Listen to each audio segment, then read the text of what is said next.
السلام عليكم ورحمة الله وبركاته. هنعمل النهاردة مع بعض الحواوشي بالعيش البلدي العادي. وقبل ما اقول لكم على مكونات الحواوشي بتكاته بجماله، ما ننساش ندوس اللايك وندوس سبسكرايب ونفعل جرس عشان يوصل لكم كل جديد انا بقوم بعمله. هنبتدي الاول نقول بقى مكونات الحواوشي. عندي نص كيلو لحمة وقد نص كيلو بصل وفلفل رومي وفلفل حامي وشوية جبنة موزاريلا على جبنة شيدر وطماطمتين مضروبين في الكبة ومعاهم فلفل حار احمر اللي يحب يزود السبايسي اكتر ومعلقتين دقيق. وهنا التوابل بتاعتنا هتكون معلقة ملح، معلقة بابريكا، معلقة فلفل اسود، معلقة بهارات لحمة. هنبتدي نعمل مع بعض. هنضيف البصل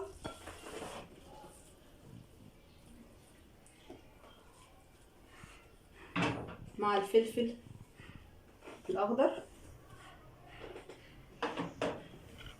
مع الفلفل الحامي، واللي يحب يزود كمية السبايسي شوية يحب الفلفل الاحمر، تبقى حامية قوي وجميلة، مع طماطمايه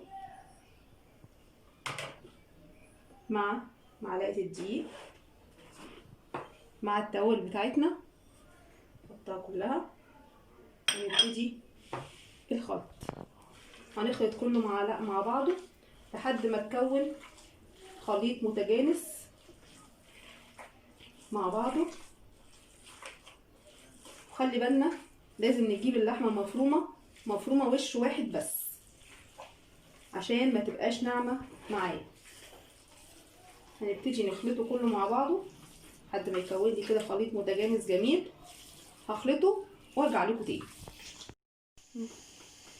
رجعت لكم حبايبي بعد ما قلبت خليط الحواوشي كله مع بعضه، وحطينا معلقتين الدقيق هنا عشان خاطر الخليط كله يتماسك ويبقى كويس. هنبتدي بقى نجيب رغيف العيش البلدي طازه وهنبتدي نفتحه فتحه كده علشان ندخل فيه الحواوشي.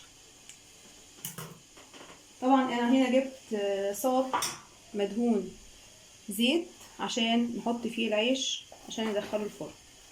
هنبتدي نفرد العجينه بالمنظر ده جوه العيش كده.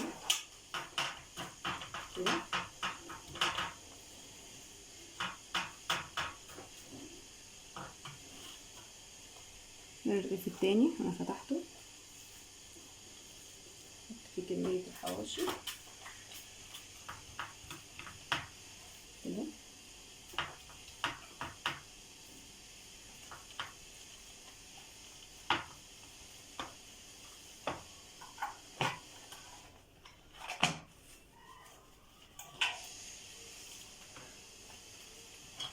نفرد اللحمة ونحط كمية كويسة عشان يبقى الرغيف مظبوط وجميل ومليان. هنيجي بقى هنا للجبنة الموتزاريلا او الجبنة الشيدر، دول ميكس مع بعض لاختياري. اللي يحب يحطهم تمام، ما يحبش براحته، لان هي كده اختيارية، بس هي بتدي طعم ميكس جميل قوي قوي قوي مع اللحم. والولاد بيتبسطوا منها قوي لانها بتشد كده، وهما بيحبوا المضه والشده دي في الساندوتشات.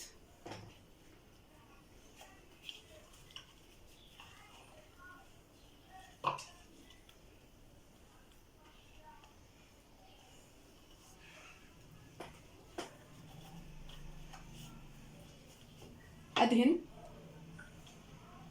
وش الرغيف بالزيت كده عشان يطلع معايا مقرمش وجميل.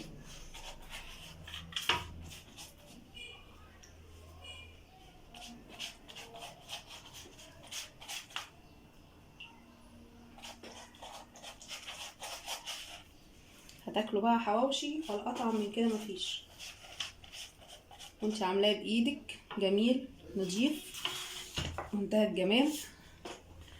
هندخل الصاج الحواوشي في الفرن واكمل بقيه الرغيفه وارجع لكم تاني بعد ما نخلص. ورجعت لكم تاني بعد ما طلعت الحواوشي من الفرن، وطالع طبعا ريحته ماليه المطبخ وماليه الدنيا، ريحته جميله. من نص كيلو لحمه عملنا حوالي 6 ارغفه من الحواوشي بلحمه طازه جميله، انت ضمناها جايباها من عند الجزار اللي انت بتتعاملي معاه. وطبعا ما تنسوش، نسيت اقول لكم حاجه مهمه جدا، اللي احنا اللحمه اللي احنا بنجيبها لازم تكون فيها كميه من الدهون عشان تدي طراوه جميله للحمه زي ما انتوا شايفين كده معايا. وادي الجبنه، شايفين جمالها. وهنا بقى في التقديم حبيت ان انا اقطع رغيف الحواوشي واحط معاه بطاطس محمره وخيار مخلل، لان الحواوشي بيحب المخلل جدا. ومش ممكن كمان تحطوا معاها كوبايه عصير برتقان او كوبايه عصير ليمون. وبألف هنا وألف صحة على قلوبكم. وما تنسوش اللايك والسبسكرايب ونفعل الجرس عشان يوصلكم كل اشعاراتي بكل جديد انا بنزله في القناه.